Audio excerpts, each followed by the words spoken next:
bate-papo.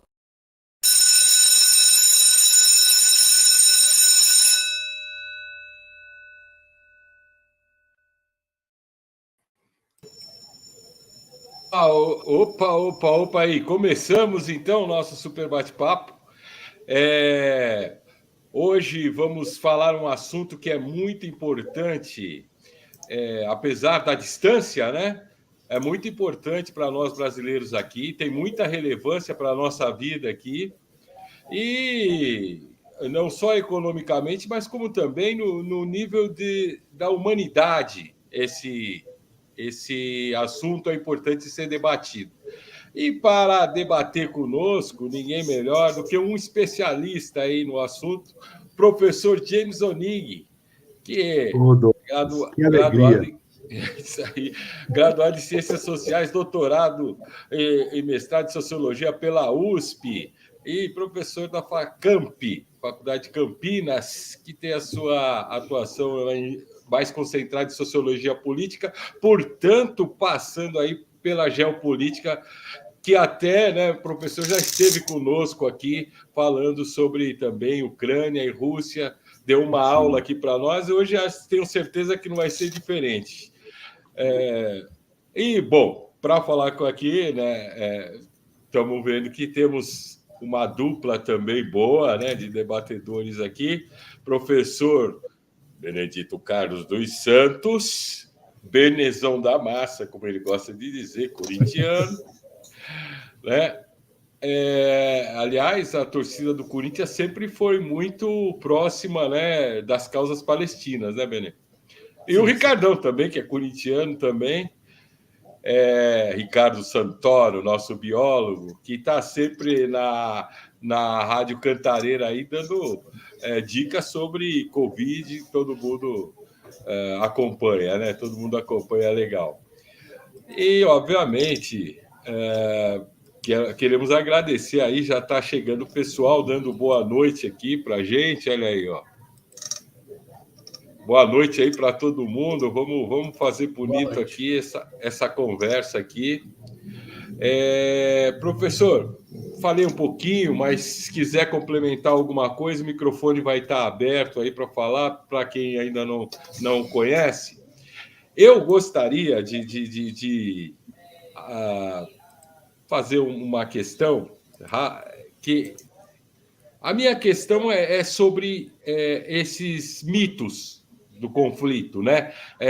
Que é uma guerra santa que está se desenvolvendo, que árabes sempre foram inimigos eternos, tudo mais. E eu gostaria aí que, na sua resposta, começasse primeiro situando historicamente essa questão, para depois a gente falar dos mitos. Vamos falar um pouco da realidade antes, para depois falar dos mitos.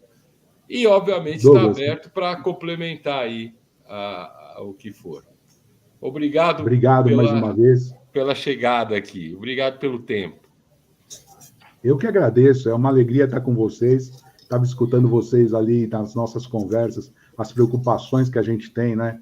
Esse conflito realmente é um conflito muito perigoso do ponto de vista da escala mundial dele.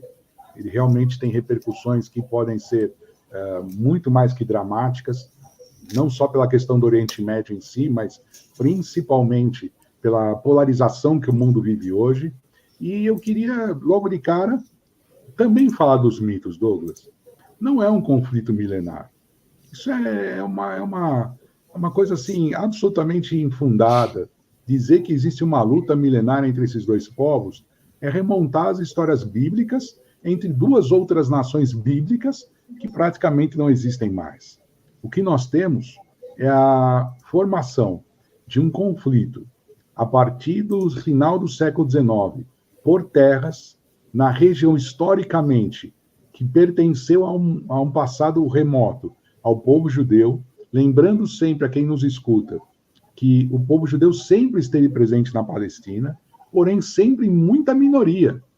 E a maior parte da população daquela região sempre foi uma população árabe, majoritariamente de religião islâmica.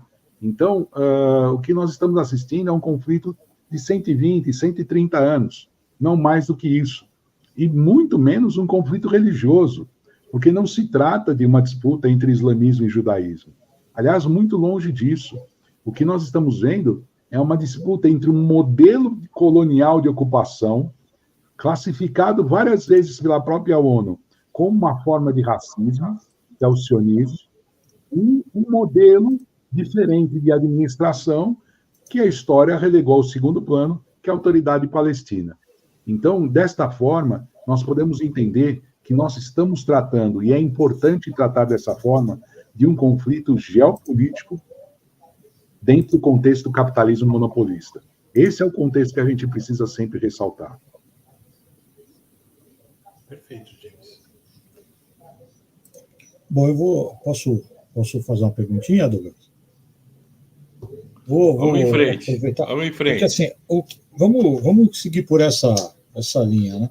Aí eu ia pedir até para colocar uma coisa, porque o islamismo ele é depois de Cristo, né? Então,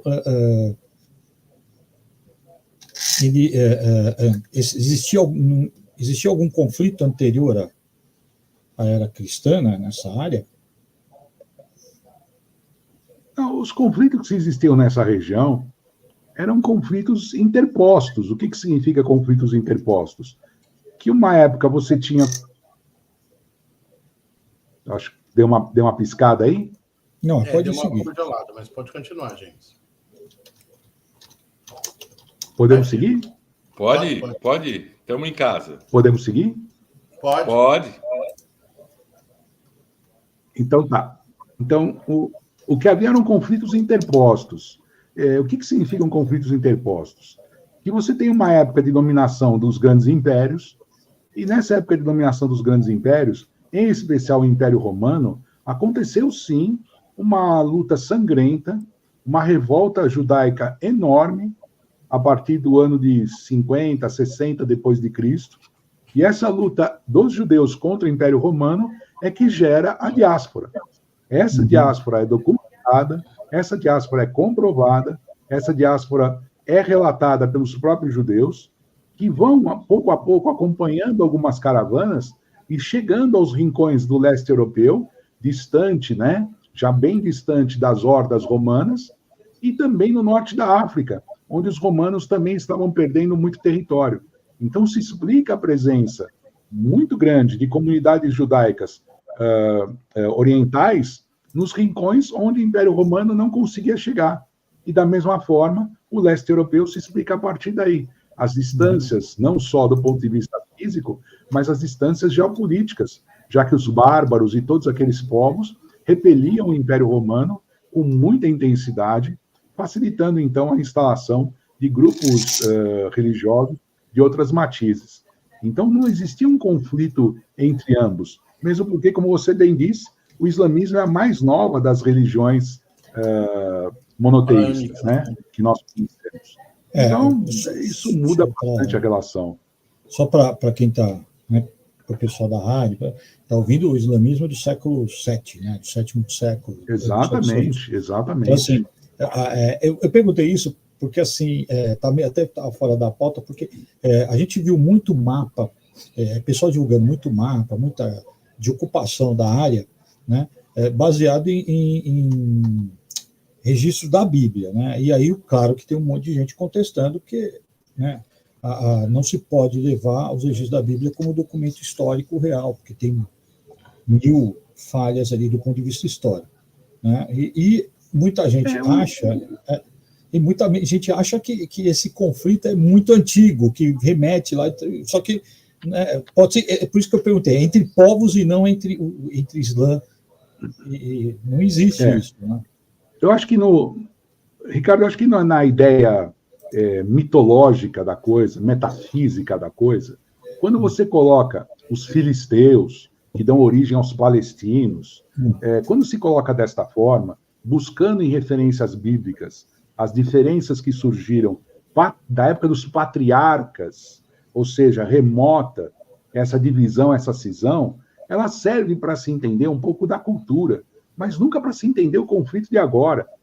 Porque o conflito de agora é um conflito absolutamente diferente.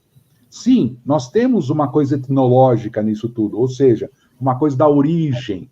Há uma diferença de origens bastante relevante, mas não é ela que provoca a guerra. Nunca provocou. Porque existem, sim, interesses outros que só se encaixam nesse contexto, nesse momento histórico, nesse espaço e nesse tempo. E isso, para nós, é tão relevante quando a gente trata de geopolítica, porque também dá oportunidade, essa sua pergunta, da gente alertar todos que querem se interessar por esse conflito. Quem fica afirmando que esse conflito já dura 2000 anos é quem não quer a solução desse conflito.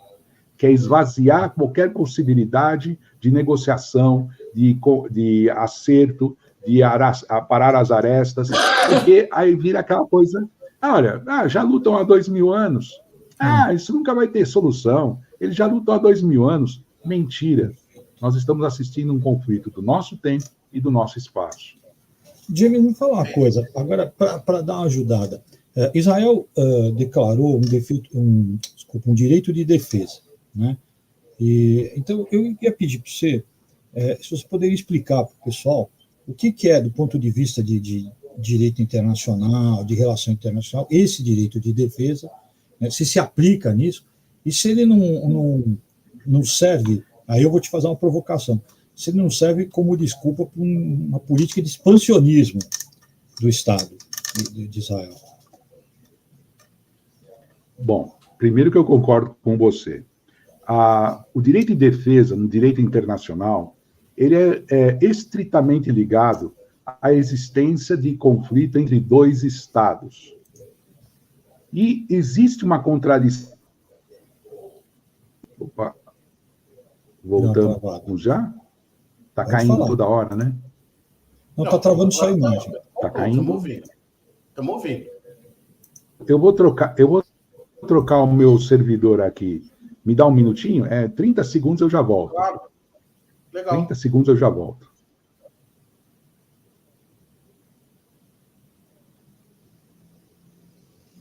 Então, mas essa é uma maior mentira quando se conta a história da Palestina, né?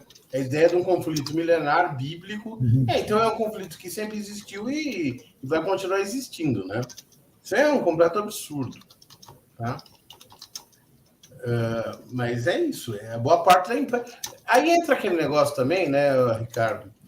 Boa parte da mídia não faz a menor ideia do que está falando, né? E aí a gente tem os desinformadores, né? E naquele canal lá com o Demetrio Magnoli, isso é muito comum, o Jorge Pontual, os caras falam um monte de bobagem. É absurdo isso, né? E no fundo é assim, a ideia de que todos nós temos obrigação moral de apoiar Israel, né? No fundo, o discurso é esse. O Hamas é terrorista e todas as pessoas do mundo, todas as pessoas de bem, né? Portanto, teriam obrigação moral de apoiar Israel. Ou você é um terrorista safado, né? Igual do mesmo nível do Hamas, né? É bem por isso. Eu vejo que a mídia aqui, principalmente essa mídia, grande mídia, né? Ela tende a reproduzir muito o ponto de vista, o humor da mídia estrangeira, né? Principalmente nos Estados Unidos, né? Estados Unidos, principalmente Estados Unidos. Então ela tende a reproduzir muito essa coisa e aí qualquer que seja a mídia, ela costuma pecar nessa polarização mesmo, né? Então tem o lado bom e o lado ruim, você tem que torcer para o lado bom, né? E usando o nosso bom programa Super Bate-Papo Nerd, né? É o início de Star Wars. Olha, esses são os bonzinhos, esses são os malvados. No filme você vai torcer pelos bonzinhos. Acabou, né? E isso é tratado de maneira até, né, vigarista mesmo, né? O assunto acaba sendo tratado desse jeito, né? Como a gente estava falando antes, você tem até formas de mostrar quem morreu, né? E como morreu, você contar a história de maneira... até o tom de voz da cobertura é diferente, né? Quando fala da vítima, o tom de voz que se dá para a cobertura é diferente para cada lado. E uma coisa que para mim, né, eu estou esperando o James entrar, mas para mim o que me incomoda muito nisso é que a gente não está falando de uma partida de xadrez, né? Isso aqui não acaba. Não é competição esportiva. Não é competição esportiva, não é uma. Entende? Não é quando acaba a partida, as peças vão para a caixa. Não é assim. Então, nós estamos falando de morte de um monte de gente, de população civil, qualquer que seja o lado, né? De pessoas que muitas vezes mal tinham contato com essa realidade, né? Alguns estão até alienados mesmo. Então, negócio. Agora, Benê, bom, agora eu fiquei sozinho no programa. Não, voltei. Vou fazer um monólogo aqui. Não, a gente está com problema com o James. Ele não está. Mas ele já deve estar voltando, né? Tá. Enquanto o Benê vai tocar o seu piano, e eu vou aqui, né, fazer uma imitação, alguma coisa para passar. Ainda bem que está sendo gravado. Mas eu acho, Benê, assim, falando sério, eu acho que a mídia brasileira, isso a gente vai explorar no programa, mas vamos aproveitar aqui. A mídia brasileira, ela está até na cobertura nacional do assunto, ela tem sido pouco correta, né? E não todo mundo, claro, mas, por exemplo, existe até um viralatismo aí na cobertura de como o Brasil se comporta em relação ao conflito, né? Diminuindo, inclusive, a ação, a atitude, o trabalho diplomático do Brasil, né? Para um pessoal que não entende isso, nós tínhamos uma tradição diplomática que foi quase que destruída nos últimos 4 anos, né? E que está sendo retomada agora. Então, a gente era quase... o James voltou. Legal. Piada, né? Na diplomacia internacional, né, James? Sim, agora, a gente está tomando... eu vou te perguntar, vamos ver se você concorda. O que você achou da cobertura da mídia quando a proposta do Brasil foi vetada pelos Estados Unidos? Então, eu queria só colocar mais um adendo a essa pergunta do Ricardo, né? A gente viu, eu li algumas publicações estrangeiras que elogiaram a postura do Brasil, né? A postura da diplomacia brasileira. E aí um sinal de viralatismo inacreditável. A mídia brasileira, o Estadão, a Globo, metendo pau. E nem vou falar daquela rádio que começa com jovem e termina com clã, né? Que é exatamente os caras...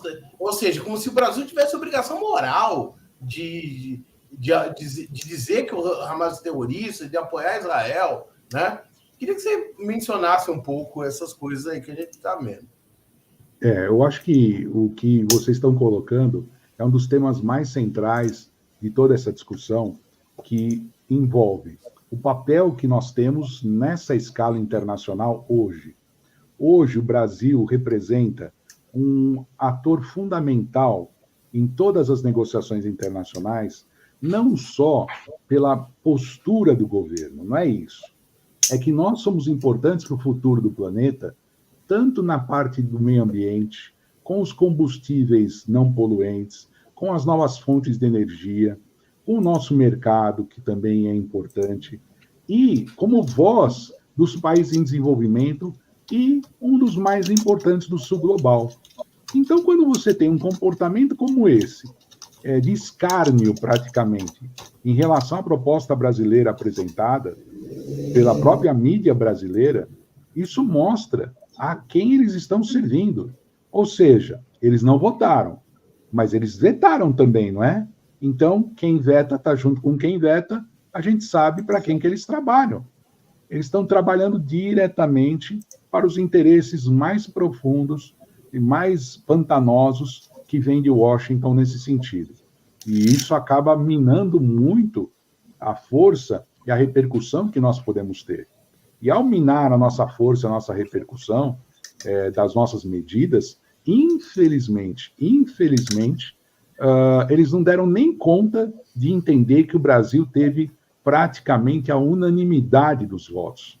Porque mesmo a abstenção, Ricardo, Benê, Douglas, mesmo a abstenção de Rússia e China, ela conta como voto do Brasil. Devo explicar por quê. Como eles têm poder de veto, Eles estão dizendo, não estamos exercendo nosso poder de veto. Ou seja, vão em frente. Vão em frente. É isso que é importante a gente dizer, que essa mídia podreira que a gente tem aqui, né, desesperada para apagar os palestinos, né, que eles querem apagar os palestinos. Palestino, incrível que quando você vê uma reportagem sobre uma tragédia humanitária que ocorre na faixa de Gaza, não tem quem está atacando. Parece que a bomba caiu do céu. Parece que, olha, essa família está sofrendo muito durante a guerra. Mas quem está atacando? Não se fala nisso.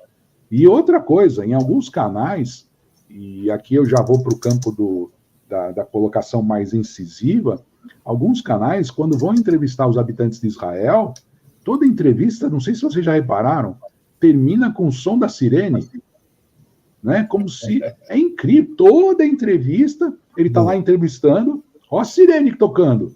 Ai, meu Deus, esses palestinos. Enquanto do outro lado, ninguém está atacando. Os prédios estão caindo sozinhos, as crianças estão morrendo sozinhas, e não se fala realmente o que aconteceu. E se cair uma bomba, se cair uma bomba num hospital, adivinha? Nossa. Não foi. Nossa, Douglas, nossa. Isso permite exatamente esse mix que eu ia falar agora, da questão anterior que o Ricardo disse. Ô, gente, o direito internacional que rege essa infeliz guerra, ela não permite de jeito nenhum que um país ataque outra nação através de um atentado terrorista como fator. O que houve foi um atentado terrorista. E o Israel tem que apresentar as condições para caçar o Hamas por direito, vamos dizer assim. Mas não estabelecer um morticínio de caráter genocidário, porque o que nós estamos assistindo é uma das páginas de um genocídio, de uma limpeza étnica. E numa velocidade onde o mundo não tem muito o que fazer, porque os mecanismos de governança global que nós temos hoje estão baseados ainda na Guerra Fria, e principalmente nesta merda chamada poder de veto. Então, esse poder de veto fez com que, infelizmente, Douglas, esse poder de veto permitiu que a guerra, o conflito continuasse, e agora, anteontem, os americanos apresentaram outra proposta, já sabendo que ia ser vetada, e agora arrumaram essa encrenca com Guterres, com o secretário-geral da ONU, protelando ainda mais. Eu queria te perguntar isso. Você já viu em algum momento da história da diplomacia um Estado pedir a cassação do Alto Comissariado da ONU? Você já viu isso acontecer em algum momento? Né? Porque aqui Israel é de uma arrogância monstruosa. Israel chegou assim, olha, vamos tirar a cúpula da ONU, né? E, sei lá, não sei o que eles queriam. Né? Foi uma das coisas mais absurdas que eu vi na minha vida. Não, e também uma outra coisa, desculpe, mas à vontade. Complemento aqui um pouco, é que, tudo bem, eu lembro do Colin Powell, quando ele apareceu com aqueles caminhãozinhos de brinquedo lá na ONU, né? Aquilo foi bizarro, né? E o discurso todo para tirar o comissariado da ONU é um discurso todo manipulado, maniqueísta, né? Quer dizer, a gente está vendo uma deterioração, no meu entender, uma deterioração de uma diplomacia internacional, né? Deteriorou muito, Douglas. O Benê, nem o safado do Kurt Waldheim, que foi o secretário nazista da ONU, né, que era odiado por muita gente, ele foi proibido de entrar em algum país. Esse tipo de arrogância exercida... Que era um nazista, e era comprovadamente um cara de passado nazista. E essa chancelaria israelense, ela está minando, Douglas, toda essa situação para atender seu interesse imediato. Quer dizer, a única instância que nós temos, que já é um fio todo desencapado, está a ponto de estourar, que se estourar pode gerar uma coisa muito maior, Israel deu uma puxadinha para estourar muito mais. Por sorte, a reação puxada por alguns países conseguiu entabular uma lista com 179 países de solidariedade ao Guterres, rechaçando a fala da chancelaria e da representação israelense dentro da ONU. Isso é uma resposta muito boa da instituição. Mas o Guterres não falou mais nada do que a verdade. E isso dói. A verdade dói. Ninguém está deixando de lembrar essa coisa dura e triste que o Hamas fez. As imagens chocam realmente. Você vê o rapaz pulando do meio do mato, fuzilando um carro, sem saber quem são as pessoas que estão dentro. Isso realmente é dramático e não pode ser admitido, porque estaríamos entrando na barbárie. Mas o Guterres disse que isso não é o início. E volta a fala do Benê, né? Estava tudo bem lá na faixa de Gaza, né, Benê? Estava tudo organizado, não tinha problema nenhum. Os caras do Hamas se reuniram, falaram, o que nós vamos fazer hoje? Vamos atacar. Acabar com aquele paraíso que é a faixa de Gaza, né? Só uma... Deixa eu só... Douglas. O amigo nosso aí, o professor Marcão, do ângulo de Osasco, está mandando um abraço para todo mundo e para o intérprete, palavras dele, o intrépido time da Rádio Cantareira. Obrigado, Marcão. Vamos lá, obrigado. Mas eu só para ficar continuar aí na questão da chancelaria, da diplomacia, o que você tem visto? Como você tem visto a diplomacia brasileira nessa situação? Eu ia perguntar isso. Olha, é assim. Eu tenho certeza que existem caminhos ainda a ser percorridos pela nossa diplomacia. Mas a primeira coisa que eu preciso lembrar é que nossa diplomacia tem uma origem muito positiva. Desde os tempos imemoriais do velho Barão de Rio Branco, nós somos vistos como muito cordatos, educados, conciliadores, e que isso é possível ser feito. Pouca gente lembra como manipularam para tomar o Acre, mas tudo bem, isso deixa para lá. Agora, o importante é saber que essa diplomacia brasileira ela está usando, de certa forma, Douglas, uma ambiguidade estratégica muito inteligente. O que é essa ambiguidade estratégica? Nós não podemos, de forma alguma, esquecer o que está acontecendo na faixa de Gaza, mas também não estamos necessariamente adotando qualquer princípio a favor do grupo Hamas, nenhum princípio a favor do Hamas. De jeito nenhum. Isso não pode ser aceito. O que incomoda é isso que nós estávamos comentando há pouco. Eles querem a integralidade do apoio para que o extermínio que está sendo feito na faixa de Gaza receba a chancela dos organismos internacionais, dos países e das lideranças dos países. Então, quando você se coloca contra o que está acontecendo em Gaza, você está mantendo o seu nome limpo perante a história.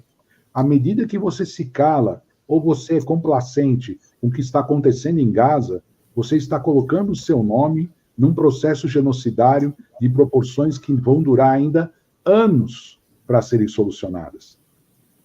Por que eu estou enfatizando isso? A nossa diplomacia sempre usou dessa ambiguidade estratégica. Pouca gente lembra que o primeiro país do mundo a ter uma embaixada da OLP foi o Brasil. Está certo que é muito pressionado pela dependência que nós tínhamos do petróleo. Haviam pressões sauditas e iraquianas para que nós aceitássemos, naquela época, a representação da OLP. Pouca gente lembra que o Brasil sempre foi muito fiel à existência do Estado de Israel, e assim tem que ser, na minha opinião, e assim tem que ser, né? É inquestionável isso. Porém, existem demandas do povo palestino que não estão sendo atendidas há 75 anos. E o que tem que se fazer é achar um equilíbrio, que se eu tivesse a solução, né? Até parece que eu tenho a solução, né, Ricardo? Douglas, se eu sei o que fazer, né? O que eu penso que pode se fazer é buscar um equilíbrio entre as demandas palestinas, que não são poucas, e o interesse de Israel em se manter no quadro das nações do Oriente Médio, que deve ser protegido, integral, e da melhor forma possível. Porque as demandas palestinas, insisto, elas incluem as terras, incluem também a volta de refugiados, o que geraria um problema demográfico de ordem também bastante preocupante, de entre 5, 6 milhões, ou 4 e 5 milhões, conforme alguns analistas. E isso realmente acaba fazendo com que a nossa diplomacia tenha essa sabedoria, essa sapiência. Perfeito. Agora, Benê. Então, James, você falou dessa questão aí de Israel, da questão do direito de defesa, que é muito importante, né? Do suposto direito de defesa, afinal de contas, o Hamas, né? O Hamas é um grupo terrorista, né? E detalhe, eu lembro que antigamente os terroristas, ao longo da história, para quem não sabe, todas as organizações ligadas aos palestinos sempre foram classificadas como terroristas, né? A OLP do Yasser Arafat era considerada terrorista também, não é? Ou seja, se você é contra Israel, você é terrorista. A política de Israel, não, né? Então, eu queria que o James falasse um pouco sobre a questão do Hamas e o que é esse tal terrorismo palestino. E comentar, afinal de contas, o Estado de Israel também não adotou e adota muitas vezes uma política terrorista? Queria que você falasse um pouco disso. Poxa, Benê, isso permite fácil, que... Né? Mas é assim, é muito importante a gente discutir isso, sabe? Porque pouca gente entende a dinâmica, e nós também não entendemos. O que eu quero dizer é, nós estamos tão distantes da realidade deles, que o que nós conseguimos absorver de Eduardo Said, Fanon e outros autores que podem sustentar um pouco o que a gente fala, é um pouco disso. A relação do povo árabe com a luta e com a tentativa de autodeterminação, ela passa por filtros importantes ao longo da história. Primeiro, a luta de libertação do Império Otomano. Depois, a luta de libertação em relação ao domínio britânico, francês. E agora, uma outra luta de libertação num outro território. Então, eles foram forjados em cima dessas lutas. Estes são grupos, ponto. Grupos, ponto. Exageremos, porque não somos adeptos dos datanismos, mas tem que chamar atenção, né? Aqui, né, coloca a imagem, né, coloca essas coisas, não vamos fazer isso. Mas você sabe muito bem que camarada tem 2, 3 filhos no Líbano, mora no Vale do Bekaa e recebeu ajuda do Hezbollah. Um filho ele dá para o Hezbollah. Né? Ele fala, se precisarem, tá aqui um fedaí, tá aqui um guerrilheiro. Ele vai lutar pela gente. Então, a análise intra nos coloca diante de um grupo como o Hamas, que nasceu de um braço da Irmandade Muçulmana, como Egito, já força política, como força política, e, ao mesmo tempo, como força de defesa da nação palestina. O que ocorre, Benê, e eu acho que é importante a gente pontuar dessa forma, que o ataque feito pelo Hamas tem contornos terroristas. O Hamas, ele tem contornos terroristas no ataque que foi feito, porque foi feito de forma indiscriminada, contra civis desarmados, invadindo locais, que aí é um outro assunto que dá um livro, né? Porque a questão do território é bastante controversa, mas a atitude do Hamas de atacar o território foi uma atitude terrorista. Já o grupo Hamas, eu sei que é difícil dividir, mas eu acho que quem está nos escutando está entendendo. O grupo Hamas, ele tem muita função social naquela região da faixa de Gaza. E por que não, Benê? Se abriu o caminho, agora eu vou falar. Por que não olhar para esse conflito também pela via da luta de classes? Por que não? Entre os pobres de um lado e os ricos de outro. Esquece o nome dos países, esquece as pessoas, esquece, vamos apagar tudo isso. Então, para pensar qual é a qualidade de vida e o IDH em Gaza. E olha para o outro lado do muro, ou desse muro, dessas grades, e veja qual é a qualidade de vida e o IDH do lado israelense. Isso só já nos obrigaria a tomar uma atitude pensando até dentro do sistema capitalista. No desenvolvimento como liberdade, né, como dizem aí alguns autores mais contemporâneos, esse desenvolvimento como liberdade precisa ser visto também com olhar mais crítico do lado de cá, ou seja, do lado dos países menos desenvolvidos. E o que a gente está vendo é que não, só existe um lado, e o Hamas tem muita força, Benê. Hoje ele está muito queimado, vou assumir, né? Vamos assumir isso, o Hamas está muito queimado, inclusive na faixa de Gaza, porque me parece que não é consenso entre a população que aconteceu, não é.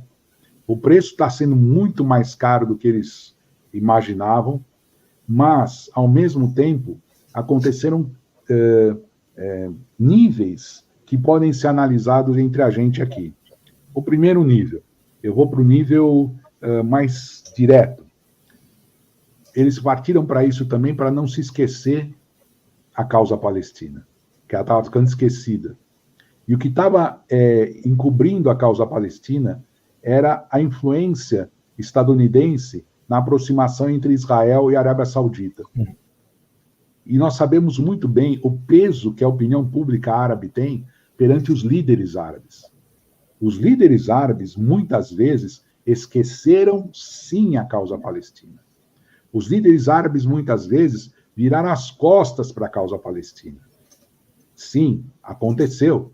Ora, o assassinato de Anwar Sadat no Egito está diretamente ligado aos acordos de Camp David. Sadat assinou Camp David, foi decretado como traidor da causa árabe. E isso foi penalizado com morte. Yitzhak Rabin, do lado de Israel, assinou o acordo de Oslo, foi assassinado por um colono da Cisjordânia que considerou traidor da causa judaica.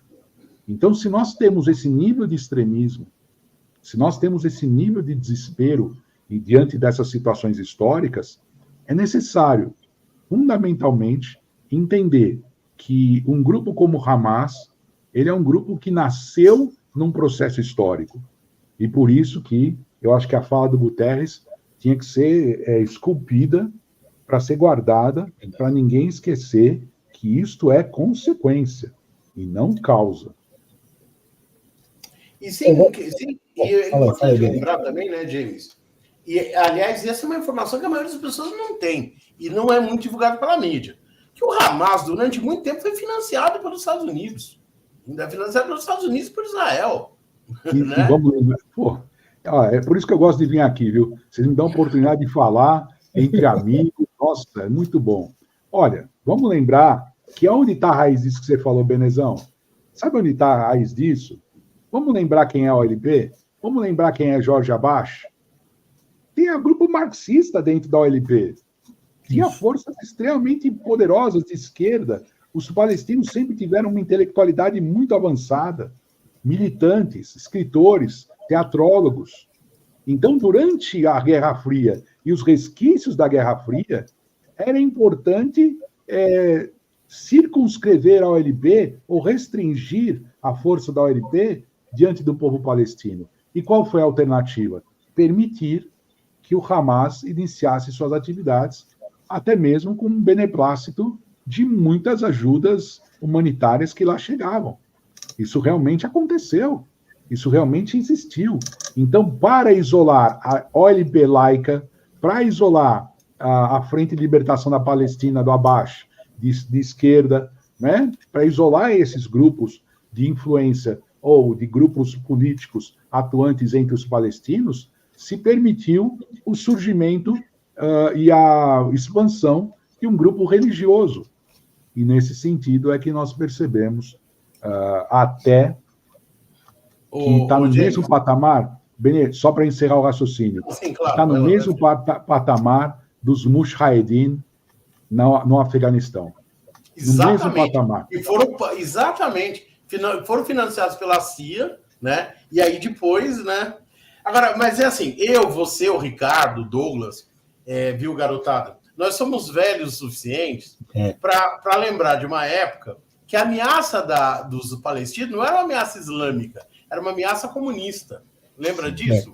né? Era Guerra A Fria ameaça mesmo. da Oriente, você tinha o dever de apoiar o Estado de Israel, porque era a luta do mundo livre contra o comunismo, porque via-se o movimento palestino como uma extensão do movimento comunista internacional. Quer dizer, os caras mudam o discurso. Agora a ameaça é uma ameaça islâmica, que também é uma ameaça contra o mundo livre, né? Vamos falar sério. Criado por eles. Esse mundo livre, na verdade, ele é meio inseguro, né? Porque toda hora precisa de uma ameaça. Uma hora é ameaça comunista, outra hora é ameaça muçulmana, né? Mas muito bem lembrado, James, essa questão do que é o Hamas. Né? E é interessante lembrar que essa ameaça comunista, né, como quando chega na hora do dinheiro, principalmente do petróleo, não tinha lado, como você lembrou, da OLP tendo uma representação em plena ditadura militar brasileira, né, que caçava os supostos comunistas, né, mas que tinha uma representação e boas relações com um grupo que era associado à esquerda. Né? Mas, por pressão, como você falou, pressão de petróleo. James, a gente vou retomar um pouquinho o que a gente falou, porque a gente estava tratando da questão da cobertura da mídia, né? Quando caiu, aí eu comecei a falar um pouco disso. Existe uma torcida da mídia, né, por Israel, né, que é o joguinho, né, de ou é bom ou é mal. E aí eu vou aproveitar, pegar dentro dessa torcida, eu vi um comentarista, eu não vou citar nome, mas é o nosso desafeto, né, inclusive seu, né, afirmando que o Hamas não podia ser visto como um grupo pró-Palestina, e sim como um grupo antissemita. Entende? Já vou complementar. Ele afirmava que não podia se encarar o Hamas, terrorista ou não, tá, como um resultado da política de Israel sobre a faixa de Gaza. Ou seja, não, os caras surgiram do nada, né? Eu falei, vieram do mar, né? Então, como é que você acha que percebe? Essa é uma interpretação que, claro, foi falado por uma pessoa, mas que tem sido repetido em outras mídias, né? Você, como biólogo, pode explicar melhor, Ricardão. É geração espontânea. Espontânea, cara. Um dia, né, caiu uma bala de borracha, imagina que ia ser uma bomba, né? E brotou o Hamas, né? Porque não existe causa e consequência aí nenhuma, né? Como é que você vê essa mídia cobrindo desse jeito? É muito séria a forma com que eles colocam. E você falando, Ricardo, me ocorreu a ideia de um ringue de boxe. E tem os 4 cantos do ringue de boxe, eles estão querendo empurrar a luta para o corner da religião, para a questão da raça, da etnia, que nós estamos lutando para ir. Por quê? Esse tipo de discurso, você ganha parte da opinião pública nos Estados Unidos, você ganha parte da opinião pública da Europa xenófoba, você consegue ganhar, principalmente islamofóbica, e você consegue regimentar um ou outro país aí, de alguma outra região, que fazem parte do grupo da hegemonia mundial e que pode sustentar essa guerra durante muito tempo. Então, empurrar essa discussão para esse corner é tentar, de qualquer forma, voltar àquela questão bíblica que eu citado no começo, as questões bíblicas do passado, e falar, olha, se tratam de povos semitas, e, portanto, o Hamas está lutando contra... É até ridículo falar isso. Eles não sabem nem o que estão falando, porque os palestinos também são semitas. É verdade. Então é muito ridículo a gente ter que falar isso. Então, mas você sabe, né, Douglas, o que esses caras estão fazendo? Eles estão falando para os neopentecostais, para esse neopentecostalismo judaizante. Né? Esse neopentecostalismo... Aqui no Brasil, reza para pneu, né? Então, tá bom. Esse neopentecostalismo, ele está adotando posturas do Antigo Testamento totalmente diferentes porque eles se auto-intitulam Igreja Cristã. Mas se você for ver o que eles leem e como eles se vestem, ou como eles se atuam, eles só pegam coisas pré-cristãs, ou seja, do Antigo Testamento. Eu estava vendo um camarada que eu gosto muito de ouvir, apesar de não concordar com muita coisa dele, que é o pastor Caio Fábio. E o Caio Fábio uma vez falou uma coisa que me chamou muita atenção, sabe, Ricardo? Ele disse: o Brasil produziu um neopentecostalismo de igrejas cristãs não cristocêntricas, onde Cristo é secundário, né? Onde Cristo é secundário, onde o que vale é Abraão, o que vale é Jeremias, eu não sei mais o quê. Então, esse tipo de situação, você angaria com muita força a simpatia dessas pessoas. Não é à toa que nas manifestações de extrema-direita você encontrava sempre, em qualquer lugar do mundo, também a bandeira de Israel. Bandeira de Israel. Então, a bandeira de Israel. Então, é muito mais sério do que a gente imagina.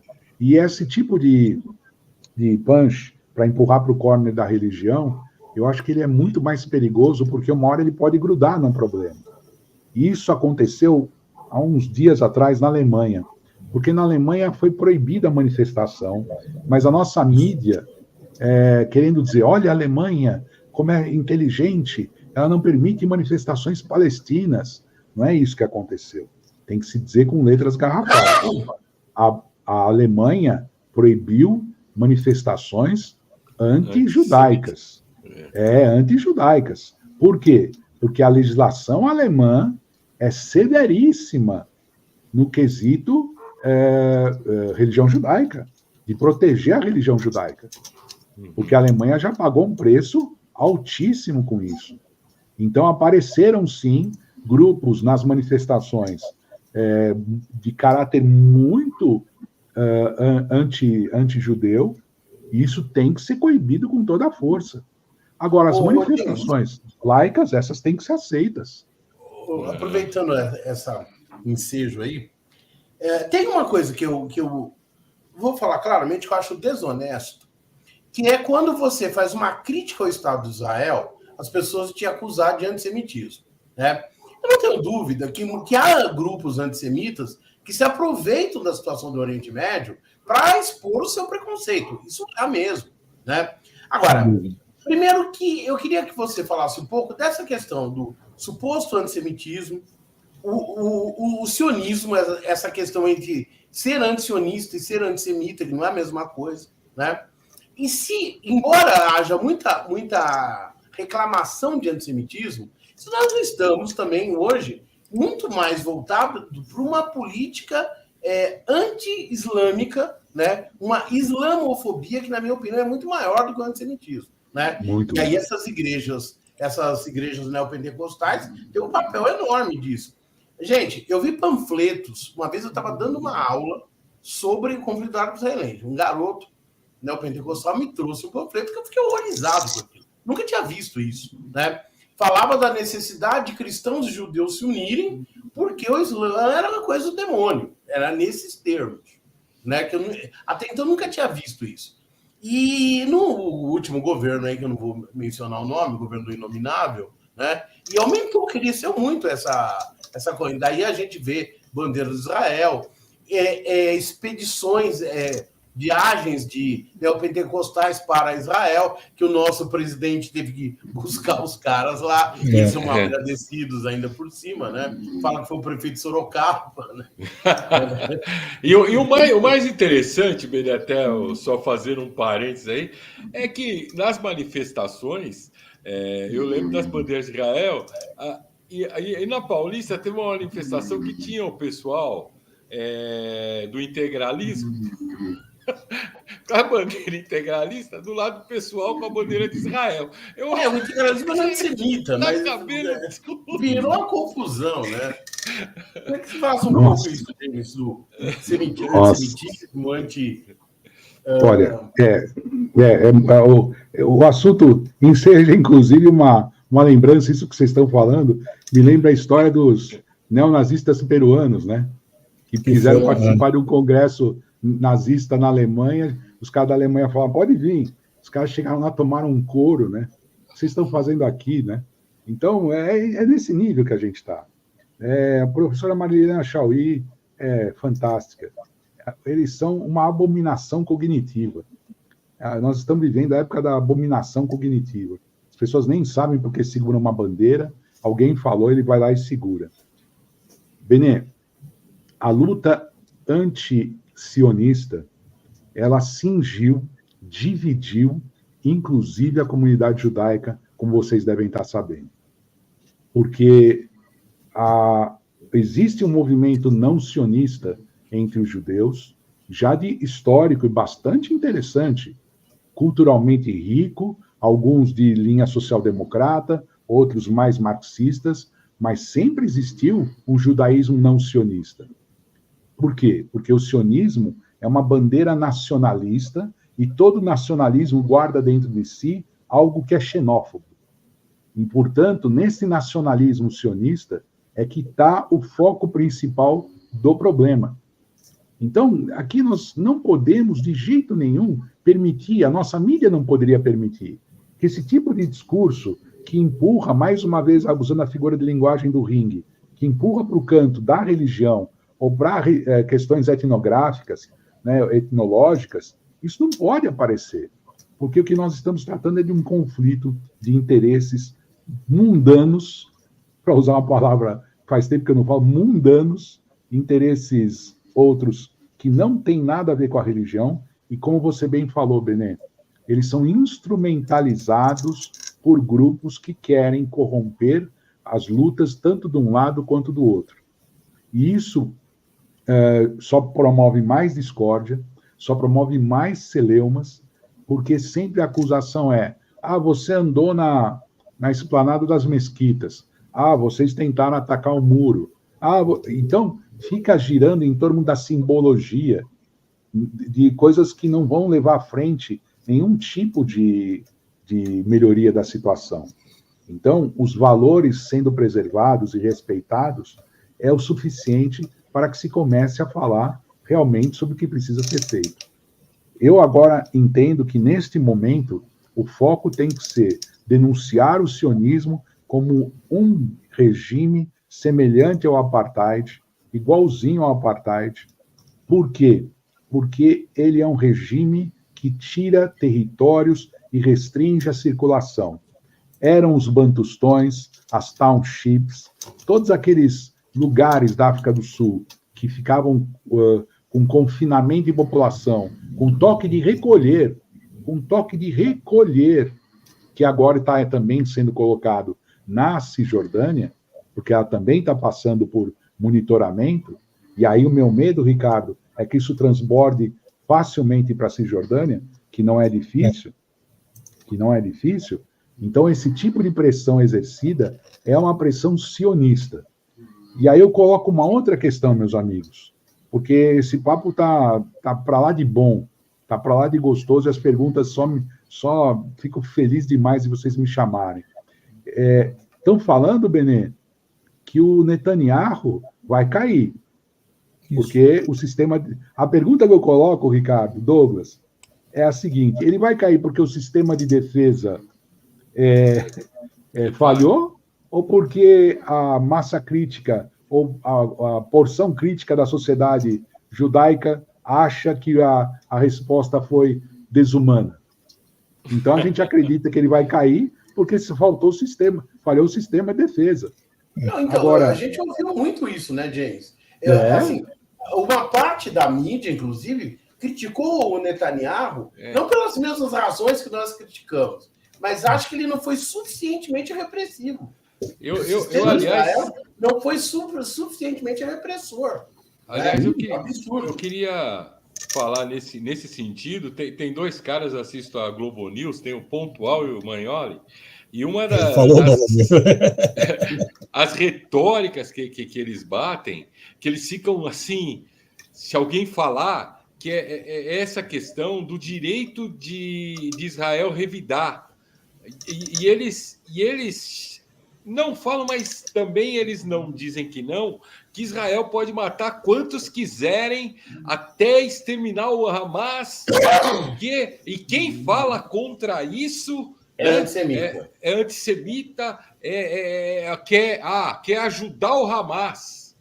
Quem fala contra isso quer ajudar o Hamas. Então, eu vi.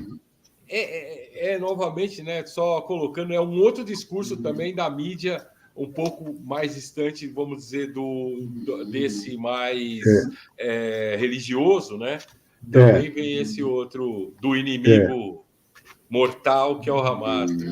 É assustador quando eles fazem esse tipo de discurso, porque é a carta branca que eles precisam, né? É a carta branca que eles precisam, ó. Não tem como, tem que ir atrás. O que o Hamas fez não se faz. Mas, peraí, e os 75 anos de história, como é que ficam lá atrás? Não, mas não pode fazer isso. Tá bom, a gente sabe que não pode. Mas também não pode agredir uma população inteira, voltando à questão principal que o Ricardo colocou, que é, gente, direito de defesa é uma coisa, extermínio é outra. E o que eles estão fazendo agora é requinte de extermínio. Eles estão derrubando os prédios. E por que eles derrubam certos prédios? Porque o sistema de defesa deles sabe que certos lançadores de foguetes do Hamas ficam entre prédios, né? Porque é mais difícil detectar. Ele fica bem no meio entre prédios. Então, derruba os prédios para eles não terem lugar onde escamotear os lançadores. A população que se dane, né? Exatamente. Fechou. É exatamente. Mora gente aí? Pô, alô, saiam daí que eu vou destruir. Não foi isso que eles falaram 3 vezes no hospital? E quando caiu a bomba, eles falaram que não era o deles? Poxa. O Ricardo vai falar um negócio daqui a pouco, mas aproveitando o gancho, que eu sei que muitos judeus, não só judeus, mas apoiadores do Estado de Israel, ficam meio chateados quando usa-se o termo apartheid para se referir à política de Israel para a Palestina. E é só para lembrar, a primeira vez que usou-se isso, que eu me lembro, foi um grande comunista, inimigo de Israel, que é um cara chamado Jimmy Carter, ex-presidente dos Estados Unidos. Foi um dos primeiros caras que usou essa expressão, apartheid, para se referir à política de Israel, né? Então, eu só queria que o James falasse um pouco disso. E condenado, o sionismo foi condenado ano após ano na Assembleia Geral da ONU. Da ONU, exatamente. Como terrorista, isso mesmo. Consenso. Um sinônimo de racismo. E vamos levar para mais de 1.000 resoluções não cumpridas por Israel. Não precisa falar mais nada, é exatamente isso. E levando, por exemplo, a Cisjordânia, Benê, para provar que na Cisjordânia, depois de Oslo, eles dividiram em 3 porções. Regiões A, que são regiões exclusivamente palestinas, ou seja, regiões onde os palestinos têm autonomia na zeladoria para cuidar do asfalto, da luz, da água. São lugares dominados essencialmente por eles, até na segurança interna. É onde tem a polícia palestina, polícia militar, né? Que não é uma força de guerra, é uma polícia militar. Tem as regiões B, onde palestinos e israelenses dividem a administração da infraestrutura, ou seja, obras de água, luz, transportes, precisam ser acordadas entre as partes, porque entre esses territórios existe sempre uma colônia israelense. Sempre existe uma colônia israelense. São os territórios ocupados, né? São os territórios ocupados. E existem as regiões C, onde os palestinos não têm vez nenhuma, porque aquilo é administrado exclusivamente pelos israelenses, porque aquilo precisa ser cuidado, porque são os territórios ocupados. Que quando alguém falou em desocupar, acabou gerando a morte de Yitzhak Rabin, e que um homem, um herói para eles, e realmente a história dele é muito bonita, mas não há o que se fazer a não ser olhar para como cresceu a direita em Israel. Porque o primeiro Bibi lá de trás, Benê, dos anos 90, era um Bibi no centro ali, se segurando. O que aconteceu com o passar do tempo? Eles foram se ancorando em partidos de direita, micropartidos de direita, e depois micropartidos religiosos. Exatamente. E aí o caldo entornou internamente. Isso realmente, eu acho que é uma barreira muito séria para se concretizarem avanços nesse setor. Então, mas aí, né, antes de fazer a pergunta que eu queria, eu peguei esse gancho. Quando se fala que uma parte do povo de Israel é contra esse governo, né, não concorda com isso, mas se eles ganham, se eles levam a eleição, então você tem um número razoável, né, de pessoas apoiando esse tipo de atitude, né, que é... Você não acha, por exemplo, que o resultado dessa ação de Israel vai ser uma maior ocupação? Já que está destruído e já que eu empurrei a população do norte da faixa de Gaza, principalmente, vai ser ocupado. Isso não vai ser devolvido para Israel, para a faixa de Gaza, para os palestinos. Eles vão fazer o que eles fizeram na Cisjordânia. Né? Exato. Eu concordo com você, Ricardo. Estamos na iminência de novas ocupações e algumas delas podem ter um caráter geopolítico maior do que nós estamos falando aqui hoje. Olhando bem de longe, seria talvez afastar um pouco mais palestinos dos portos israelenses, os portos comerciais importantes. Isso.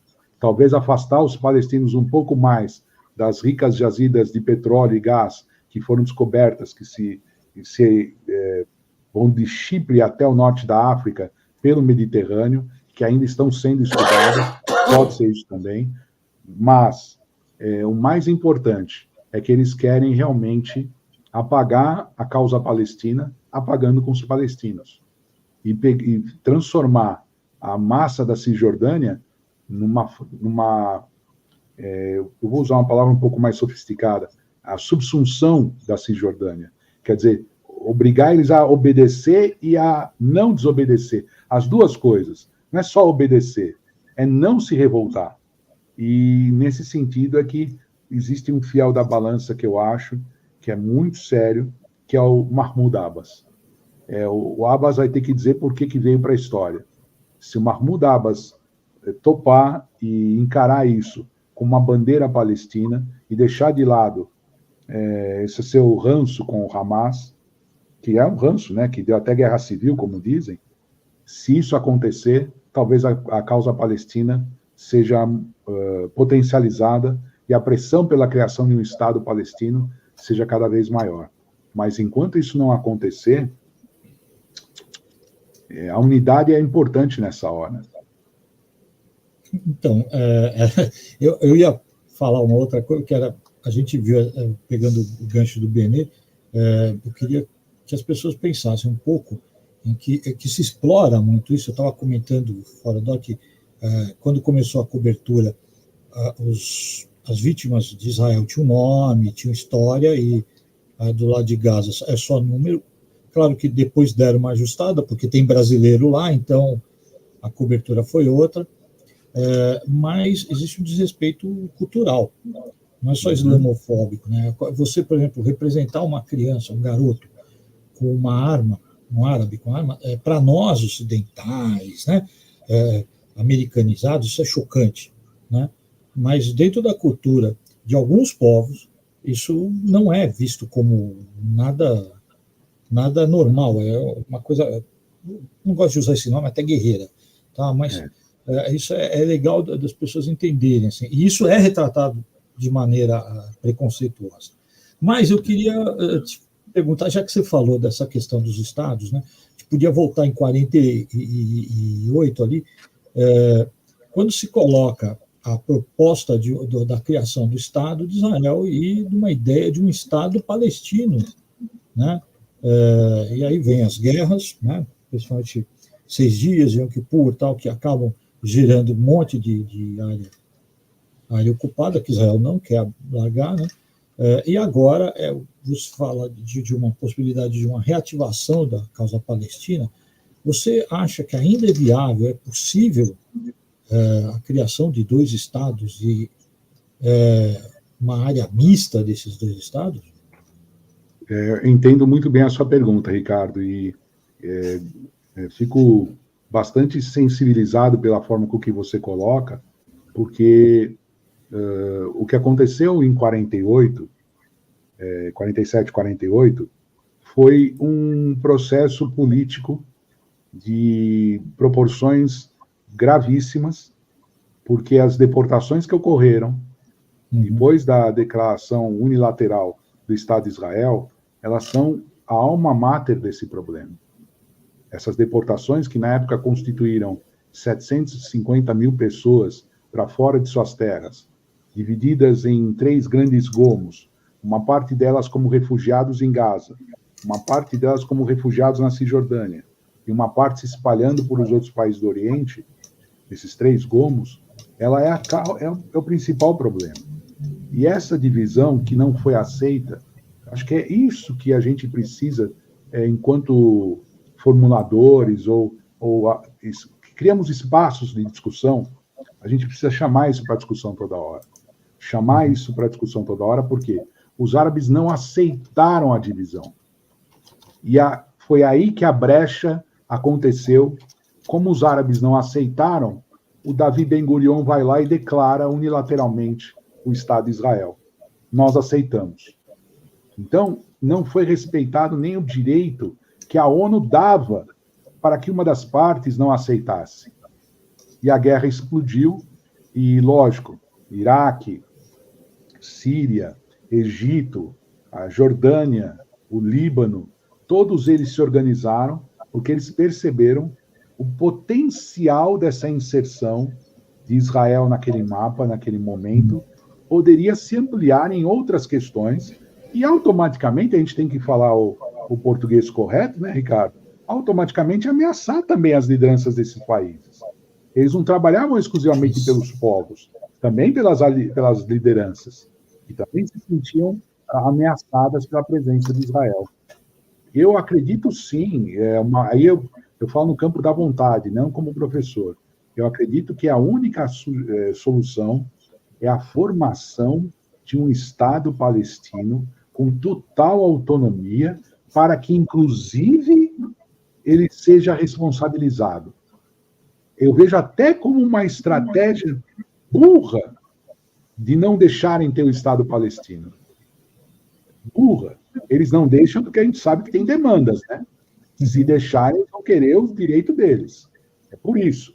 Mas, ao se estabelecer o Estado palestino, você percebe a possibilidade de se organizarem conversações para que se constitua uma marinha, um exército, uma aeronáutica palestina, para que se constitua a moeda palestina, um banco central que não existe, né? Para que, e eu entendo a sua última parte da pergunta, Ricardo, para que Jerusalém receba realmente o status da Resolução 181, ou seja, Jerusalém volte a ser a capital dos estados, dividida, né, uma área internacionalizada. Isso.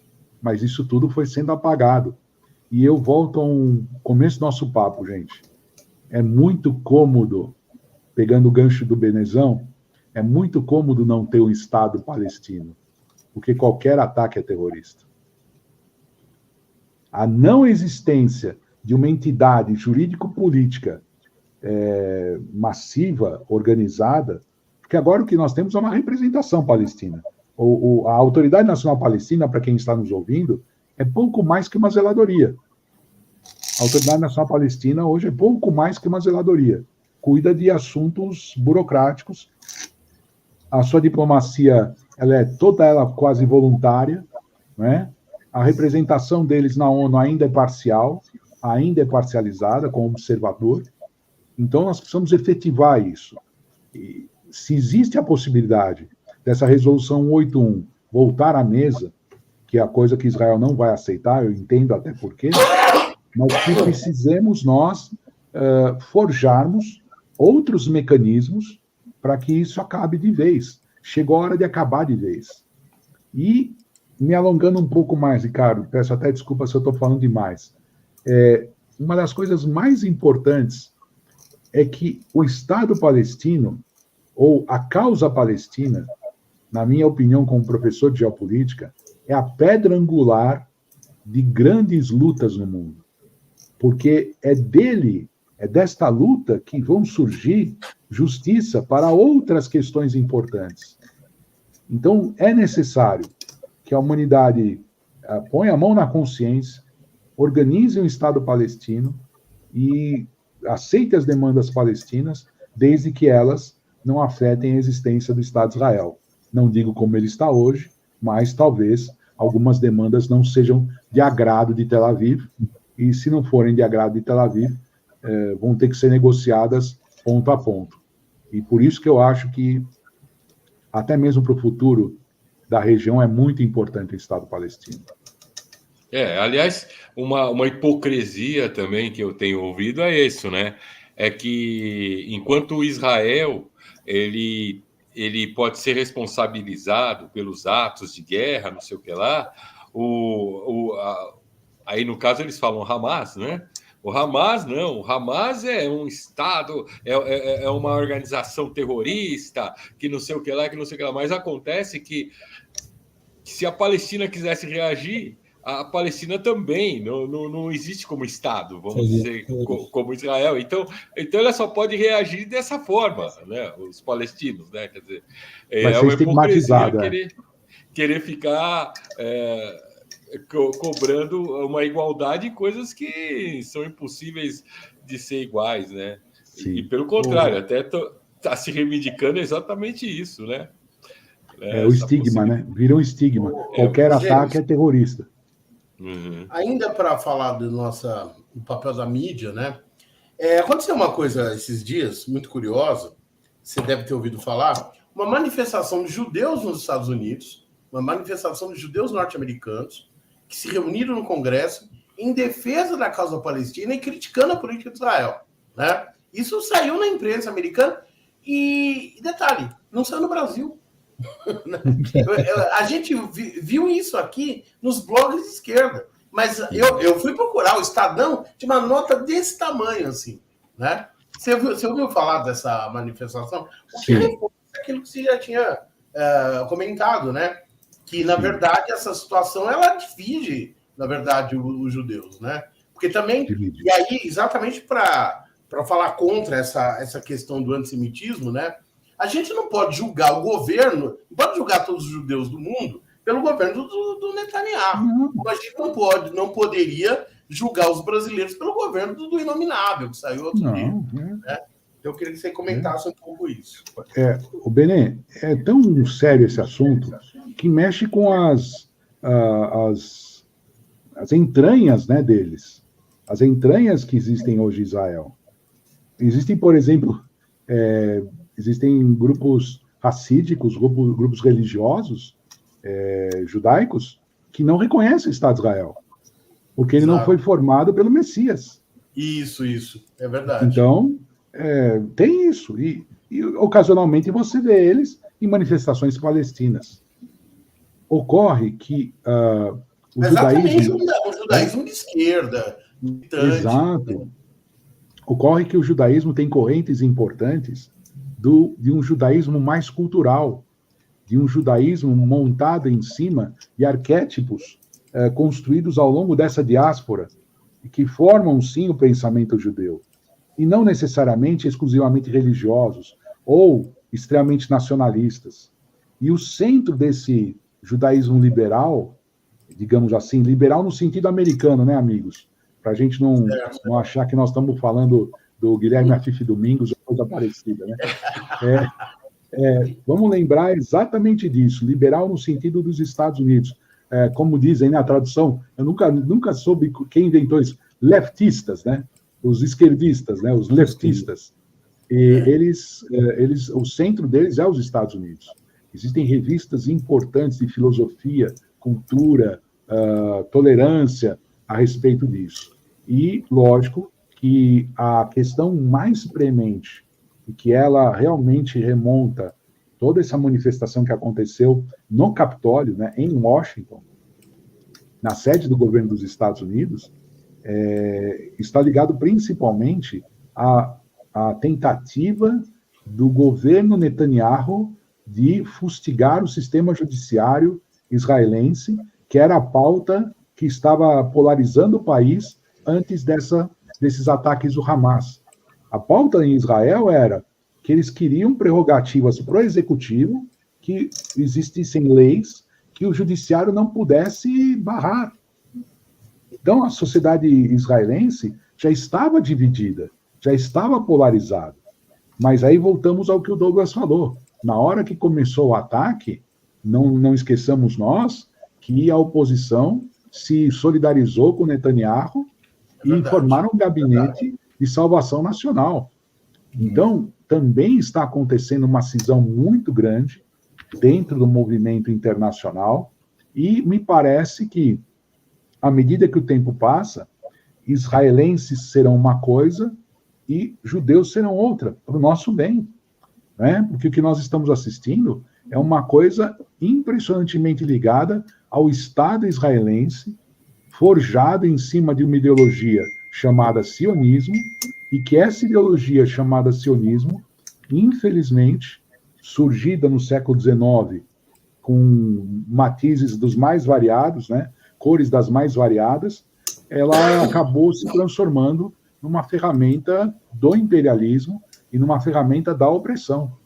Então, à medida que isso se transformou... E há que se estudar, sabe, Ricardo, Benê e Douglas? Há que se estudar mais, Benê, e tem escrito sobre isso, mas todo mundo precisa ler sobre isso, essa transição do judaísmo do século XIX para o judaísmo do pós-Segunda Guerra, como é que ele foi... Perdão, gente. Do sionismo do século XIX para o sionismo da Segunda Guerra, pós-Segunda Guerra, como é que ele foi ganhando esses contornos cada vez mais direita, nacionalista?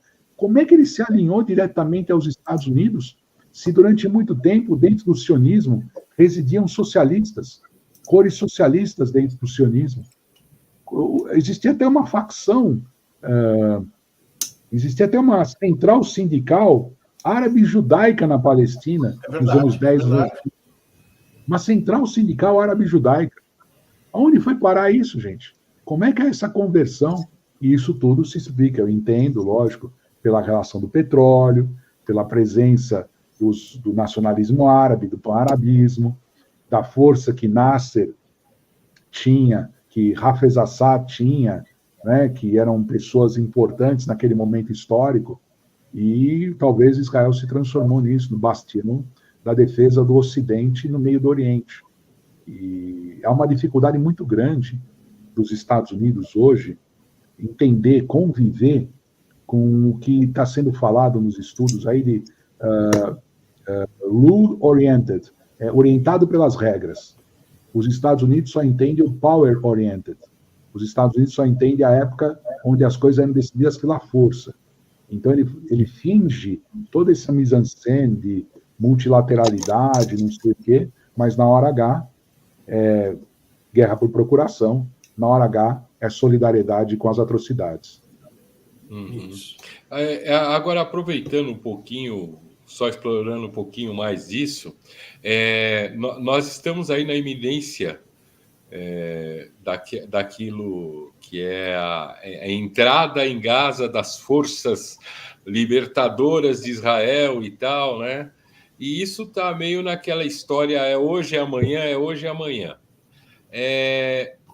Uma das coisas que eu sinto aqui, e aí eu, obviamente, sou um cara que não sou o melhor para falar sobre isso, porque você sabe que nós vivemos em bolhas, né? Na internet. Mas, assim, da minha visão, eu sinto que, de certa forma, a Palestina está ganhando uma guerra midiática, sabe?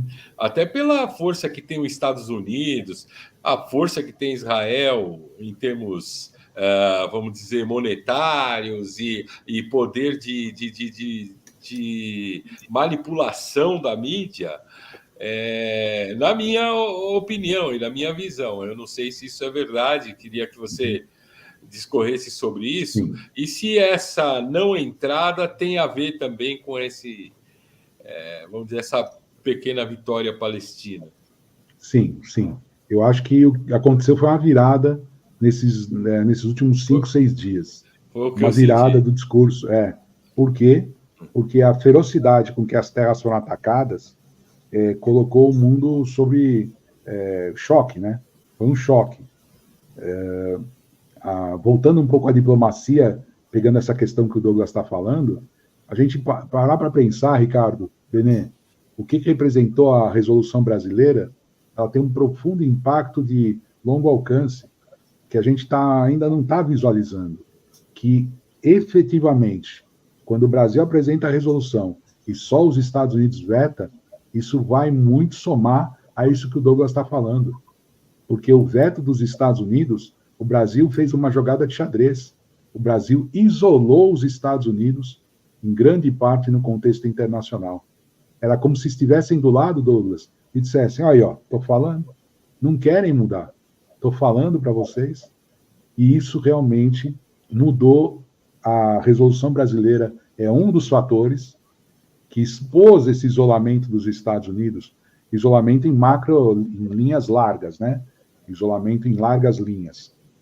Expôs a questão mais séria ainda de que a Europa precisa pôr a mão na consciência, porque ela também tem responsabilidade sobre isso. Afinal de contas, Sykes-Picot não saiu do nada, né? O acordo que dividiu todo o Oriente Médio lá no começo do século XX, o acordo Sykes-Picot, ele é um crime histórico, né? Que precisa ser sempre lembrado, da divisão dos territórios entre ingleses e franceses, e principalmente a forma com que os ataques estão sendo feitos demonstra que, ao promover a desterritorialização, do jeito que eles fizeram, ordenando que as pessoas fossem para o sul, que iam ser atacados, depois bombardeando postos de fronteira e impedindo a entrada de ajuda humanitária. Aí começou a virar o discurso. Eu gostei muito de uma frase do Sakamoto, que o Sakamoto falou uma coisa, Benê, muito legal. Leonardo Sakamoto, né? Ele falou, deixaram entrar 20 caminhões. Entraram as migalhas humanitárias. O que são 20 caminhões para 1 milhão de pessoas em situação limite? Então, a gente tem que olhar com um olhar bem crítico para isso, e realmente virou. Até virou, eu peguei outro dia um comentarista da CNN brasileira, até baixou a voz para falar. Ele falou, não, mas isso está acontecendo. Ele começou, mas também as crianças na Palestina? Tem crianças na Palestina? Ele está de forma envergonhada, né? Como se não pudesse falar das crianças palestinas. Não pode falar delas. Não existe isso. E então, realmente, isso acabou trazendo à baila uma nova narrativa, que não é a narrativa que ainda esperamos de justiça e equidade no discurso, mas é uma narrativa que já abre portas para que a grande massa da população e a grande população brasileira e do mundo todo entenda o conflito também como um conflito humanitário. Nisso eu acho que a saída diplomática brasileira teve uma influência grande, que foi essa humanização, né? Porque era uma guerra desumana, mas a humanização, assim, guerra não porque assim, a tendência da cobertura americana, e daí, né, Estados Unidos, e daí todo mundo, é transformar as guerras em videogame, né? Grandes explosões e tal. E assim, hoje eu estava vendo o Lula falando, e ele volta naquilo. E nós temos que pensar nas vítimas do Hamas, nos reféns, mas nos palestinos que estão sendo, nas crianças, né, estão sendo bombardeadas. Quer dizer, o discurso diplomático brasileiro é um discurso de trazer justamente o conflito para o nível de catástrofe humanitária, né? As pessoas tendem a ver a guerra como um monte de arma, né? Como se quem morresse ali fosse Robocop, né? Fosse Stormtrooper, soldado sem alma, né? sem vida. E eu acho que essa parte da diplomacia brasileira foi excelente, resgatou, né, aquilo que a gente tinha. A gente não pode perder de vista isso, que a nossa diplomacia, e eu insisto sempre com os meus alunos, com as minhas alunas, que a inserção brasileira para fora, nesse jogo, ela se dá por vários motivos, insisto. Repito, gente. Primeiro, nós temos que ter um ambiente externo favorável para promover o desenvolvimento interno. Ele não é condição sine qua non, mas ajudaria muito que nós tivéssemos um ambiente político, geopolítico, econômico, geoestratégico salutar, para que as medidas que fossem tomadas aqui dentro tivessem maior repercussão e resultado. Segundo, nós temos que estar atentos às divisões que o mundo está passando. O BRICS é um grande avanço, mas não é tudo, porque entre os fundadores existem dicotomias, existem problemas. Rússia e China formam um bloco numa determinada análise, e Brasil e Índia formam outro bloco, junto com a África do Sul. Brasil, Índia e África do Sul, eles têm muito mais cuidado no seu trato do que Rússia e China, que compram brigas. O fôlego dos dois é muito maior, e fôlego entendam como vocês quiserem, militar, político, o que vocês quiserem. O Brasil e a Índia não são assim. E a África do Sul, por sinal, não são assim. Eles precisam saber que esse processo é um pouco mais lento. Tanto é que o Brasil, na hora da adesão dos novos membros, a nossa diplomacia preferiria uma adesão mais lenta, sabe? Uma coisa mais paulatina, de 2, não 7 de uma vez, sabe? Uma coisa um pouco mais lenta. Mas os chineses pressionaram, porque os chineses têm interesses, chamado, como vocês conhecem, a nova Rota da Seda. Os chineses têm muito interesse de incluir países nos BRICS, facilitando o ambiente de negócios para eles. E o Brasil, a única coisa que me parece que podemos, Douglas, lá na frente cobrar, é que nós abrimos mão para os chineses poderem incluir Irã, Arábia Saudita, etc., e nós apadrinhamos a Argentina, entre outros países, mas que o Brasil cobre de Rússia e China lá na frente a revisão do poder de veto no Conselho de Segurança da ONU. Outras instâncias precisam ser criadas, mas esse poder de veto, oriundo da vitória da Segunda Guerra, quem tem poder de veto é o vitorioso da Segunda Guerra. Quem disse que o mundo que nós estamos vivendo hoje é o mundo mesmo, do pós-Segunda Guerra? Não é o mesmo. Acabou. Não é o mesmo. E um dos exemplos é o fim da União Soviética. É outro mundo já. Então, o que eles precisam estar atentos é que essa construção ela é difícil, ela não é tão simples. E se não derem espaço para uma cobertura midiática um pouco mais isenta, nós vamos perpetuar estereótipos, que é esse que nós estávamos conversando. O moleque pega a metralhadora com 8 anos, o outro é bomba, isso, que são fatos que acontecem em todos os lugares do mundo, né? Aliás, dentro dos Estados Unidos, todo dia morrem não sei quantas pessoas mortas por um cara que sai atirando à torta direito. Mas quando é um homem branco americano é porque ele tem problemas psicológicos, né? Ele não é terrorista, certo? Aliás, não tem nenhum que não seja branco, né?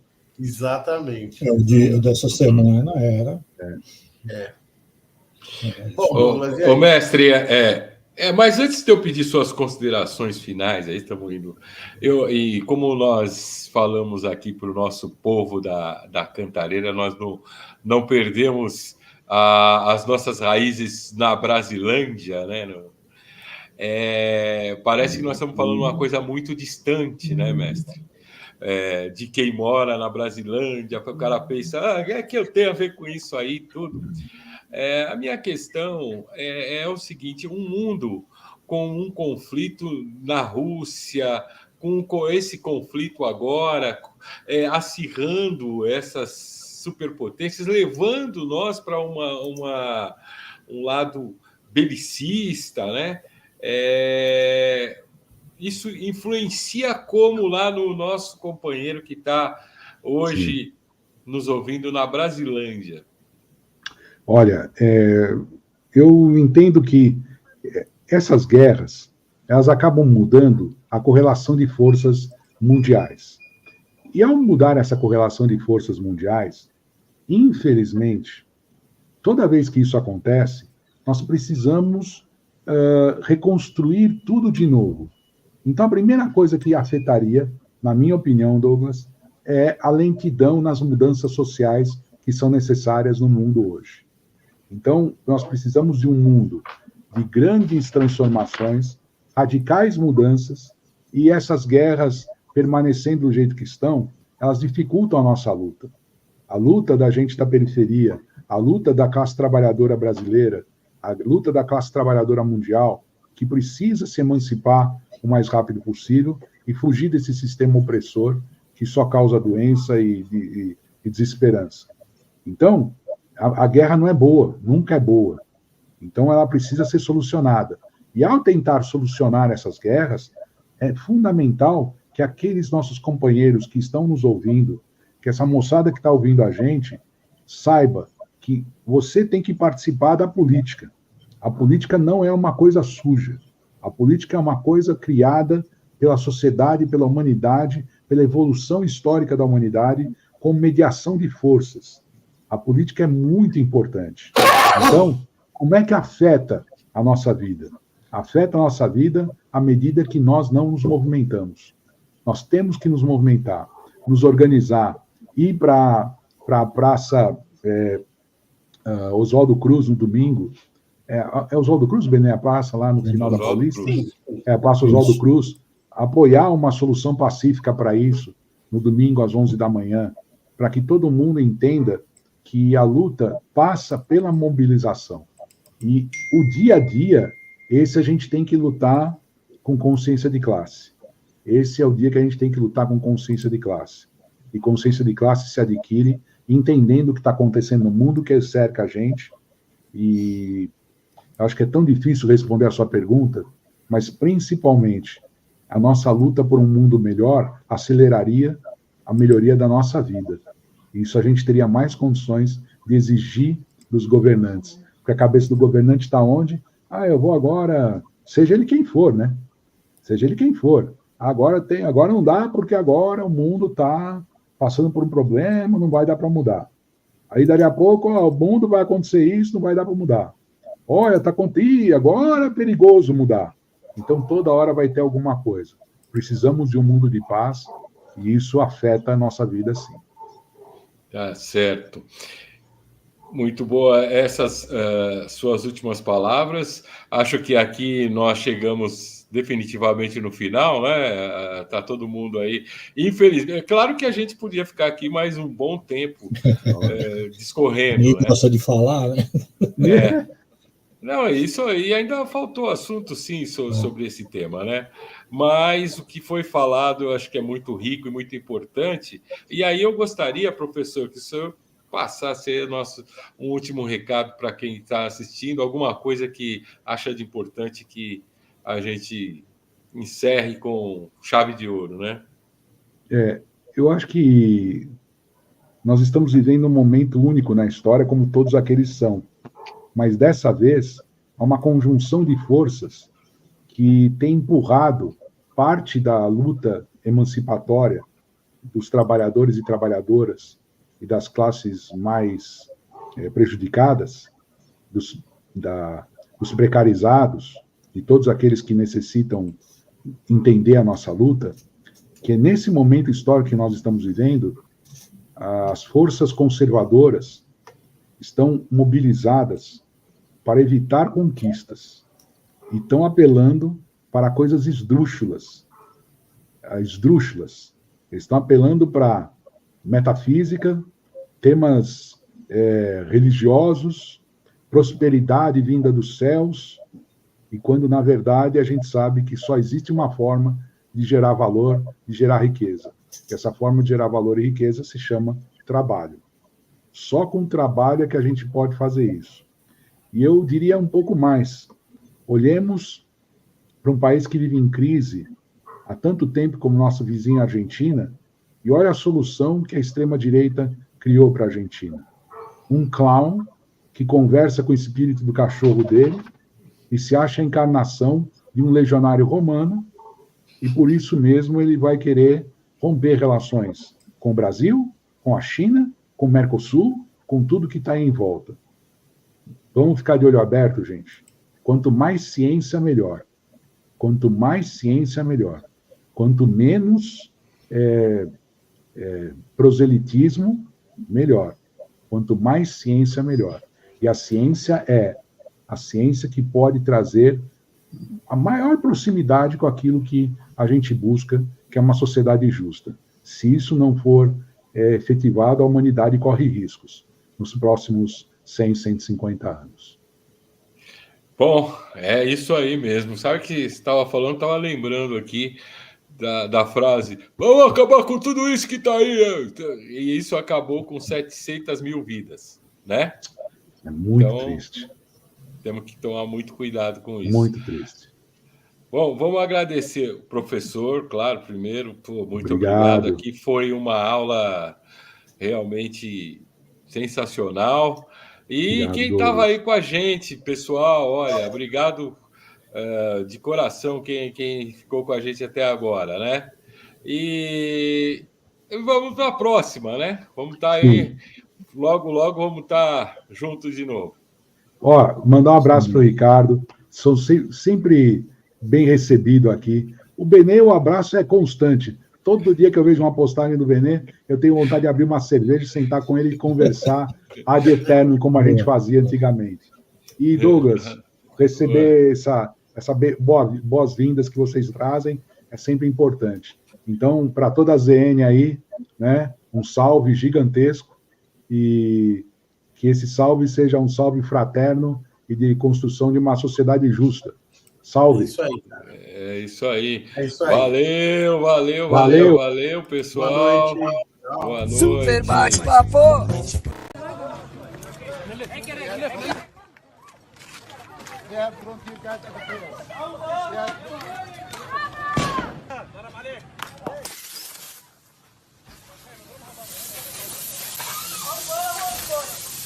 Allah